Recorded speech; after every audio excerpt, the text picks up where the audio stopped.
Okay, everybody, here's the next installment of Sedge's last miter saw station. It has been a daunting task. I want to thank you right from the beginning for all your patience. This has been a great journey / saga. Now, you'll want to pay attention today because kind of 3/4 in, I'm going to show you something really cool. So thank you. Stay tuned. So just remember, in this, we're gonna take our drawer faces and attach them to our boxes. I get a little process, and we're gonna attach them, and we're gonna always pay attention to that 2mm reveal all the way through the boxes. By attaching the drawer faces, remember, we wanted a 2mm reveal on either side. So I'm gonna do a quick layout right here from the outer edge.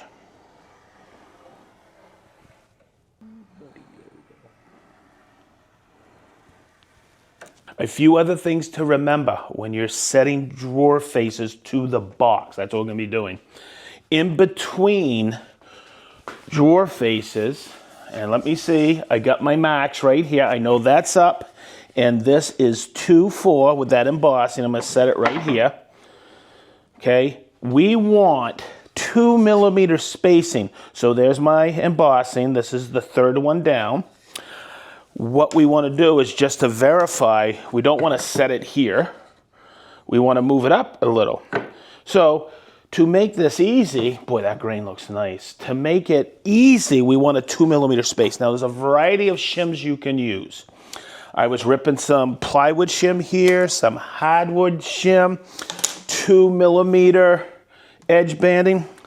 But I remembered a jig I'm going to show you that I've used for setting drawer faces and doors with that 2mm reveal in the bottom. This is splinter guard for the FS guide rail from SedgeTool. So this is what I'll use. And as you see, I can just set it right here and take my board, and that's a perfect 2mm shim all the way across when I set that. And we'll do that to the next one and the next one. So I know this is another simple tip, but when I cover the drawer box, and I have all the other drawers sitting there, how do I know I'm going to place it where I need to place it? In other words, that's why I labeled it here. But what I also did is I labeled it right here, and that will always stay with the drawer. Believe it or not, I've had this for about 15 years. I used it to set in place some cabinet doors on some hanging cabinet boxes, and this is a 2mm reveal because I want a 2mm reveal here. So I'm going to place this under here, and that gives me a nice benchmark to work from. So now I can start putting this with that 2mm reveal from the bottom. And also, just to balance the cabinet, I put a 3/4 shim stock back here. So it's a pretty simple process to attach the fronts to the drawer. What I like to do is just make sure I'm lined up, and every one of these will line up on this 2mm mark. The beauty of the Sedgeley undermount slides is I have that to and fro, so when it's all said and done, I can adjust my reveals just right. So the first thing I do is just pretty simple. I go like this, and take two Bessie trigger clamps and lock that front here. Make sure I'm on my shim, nice and even, and I'm nice and even. I got my 2mm on either side. You'll notice that I don't have any of the other drawers. I'm going to work from the bottom up, so I can get my pin nailer in there. And this is a 21 gauge brad nailer. I just got this, and I got 1-inch pins in here.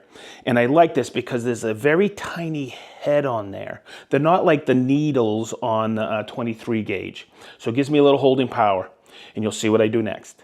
So whether from the back or the front, what I'm going to do is I'm going to reach in and just tack it with 4 quick nails. So that's as simple as it gets.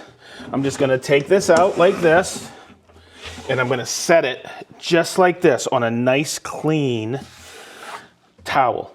That way there the face is protected. So I want to insert a quick tip here so you don't make a mistake. Ask me how I know I've made this mistake. I've chosen the wrong length of fasteners, whether it's a nail, or from a nail gun, or length of screw. So what I do is I do a quick mock-up. It's pretty simple. I got 1-inch pins. This is how I knew to use 1-inch pins. And I'll throw a couple in there and check the face and go, okay, perfect. I got my gun set right. The next part of the equation is we're gonna put a couple into each drawer box, these little washer head screws. And I'm gonna verify this. I like this because the washer head pulls it really tight. Now, with just a couple of screws like that, and that's perfect, plus when I put on the hardware, I got 2 additional screws, it'll never move. So I really like this 21 gauge fastener because you can barely see those holes. And you also have a little teeny tiny head right here that will actually pull that in. So let's put a couple fasteners in there. And I'm not gonna put them in the middle because that's where my handles are gonna go. So I'll just drop them in here like this. Perfect and perfect.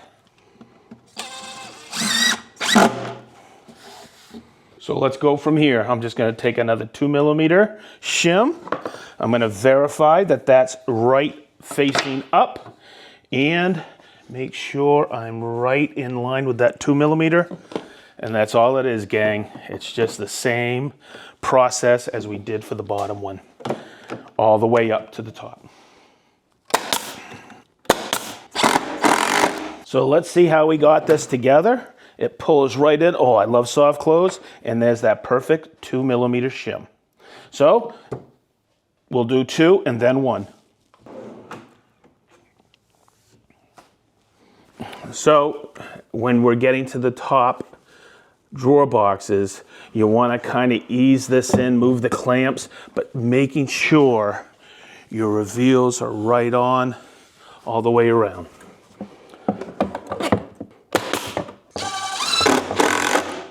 So it's that simple. We have all our 2mm spacing all around. And wait a minute. What's this reveal up here? This is a little bit different now, is it? So do you notice anything?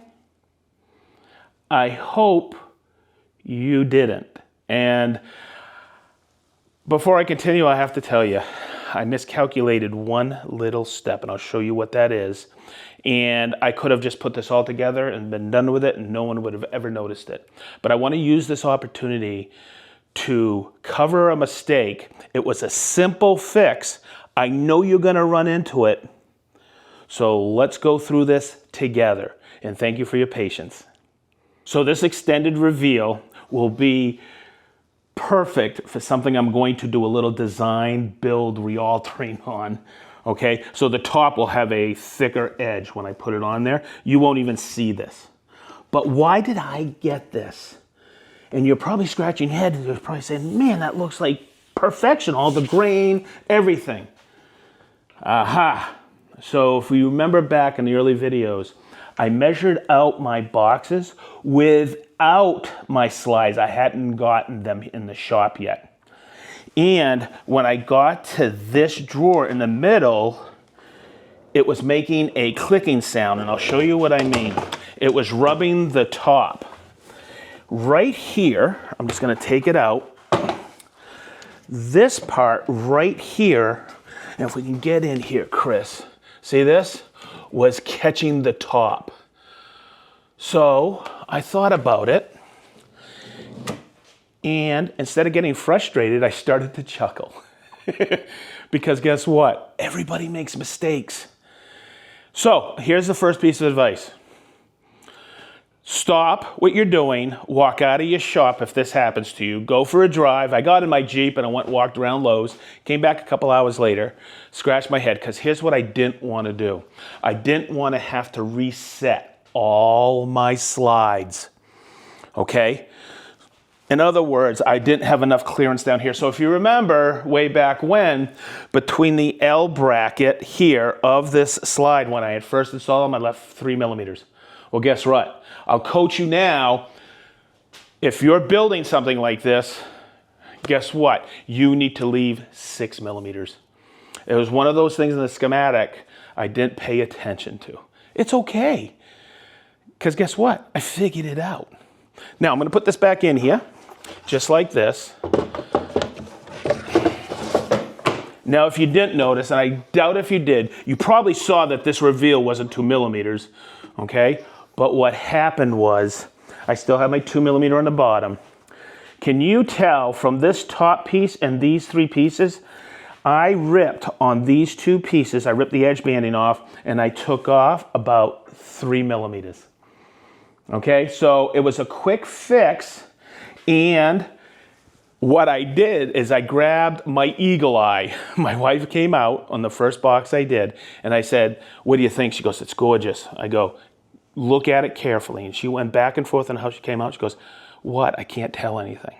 So here's the situation. And I know I'm rambling, but if I didn't do this for you and I just built this all out, because this is going to be the ultimate stand for me in my eyes, no one would know. It would be me and maybe Chris, but it would be just me if I wasn't filming this. Now the whole world knows. Make mistakes and learn from them. And guess what? What I should have done is waited for those slides to come in so I knew exactly what I needed. But going forward, I fixed it, and now I got a bunch of drawers. So if we look over at the one box that I did yesterday, you can't tell. Even the cameraman came in this morning and said, Sedge, what were you messing around about yesterday? I wanted to add this because building this out the way we did it is, I'd be willing to bet you couldn't tell that these 2 are narrower than the top one. All right, now when we put the top on, you won't be able to see it because we're going to extend the top out ever so slightly here. I'll just move this over. Follow me, cameraman. Okay? And we look right here. This will come out about this far, and I'll have a little drop edge, and I'll still have all that clearance perfect. So the next step are these. So with a little patience, you can fix just about anything in that woodworking shop of yours.